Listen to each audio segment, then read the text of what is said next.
Bangladesh cricket বোর্ডের শেষ নির্বাচন হয় ২০২৫ সালের অক্টোবরে। যে প্রক্রিয়ায় হয় সেই নির্বাচন তা নিয়ে তখন থেকেই সরব ছিল বেশ কয়েকটি ক্লাব, যার অন্যতম নেতৃত্বে ছিলেন সাবেক অধিনায়ক তামিম ইকবাল। তাদের দাবি ছিল সরকারের মদতপুষ্ট হয়েই হয় অক্টোবরের নির্বাচন এবং গঠন হয় বোর্ডের বর্তমান কমিটি।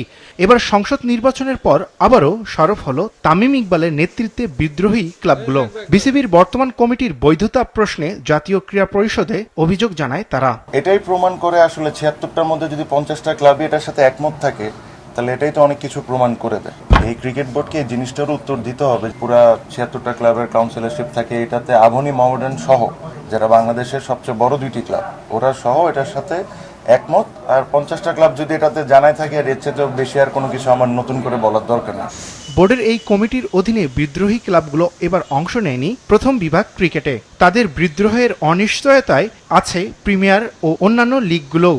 এসব লিগ নিয়ে অনিশ্চয়তা কাটাতেই বোর্ডের কর্মকর্তাদের পরিবর্তন চান ক্লাব প্রতিনিধিরা। যেহেতু এটা অবৈধ ভাবে নির্বাচিত একটি বোর্ড এবং অবৈধ বোর্ডকে আমরা কখনো স্বীকৃতি দিব না বিধায় কিন্তু আমরা খেলা বর্জন করেছি। তারা কখনোই কিন্তু ক্লাবগুলিকে সম্মান দেখায়নি, ক্লাবের সংগঠকদের সম্মান দেখায়নি। যখন একেবারে দেয়ালে পিঠ থেকে গেছে তখন কিন্তু তারা আমাদের সাথে বসার চেষ্টা করছে। আমরা আবেদন করেছি একটা ইন্ডিপেন্ডেন্ট আপনার ইনভেস্টিগেশন বডির জন্য, যেখানে আপনার এনএসসির একজন রিপ্রেজেন্টেটিভ থাকতে পারবে এবং ফরমেশনটা কিভাবে হবে এটা সরকার ডিসাইড করবে। যাবতীয় ঘটনাবলী যা বিগত দিনে ঘটেছে, এই সমস্ত জিনিস আমরা জানিয়েছি।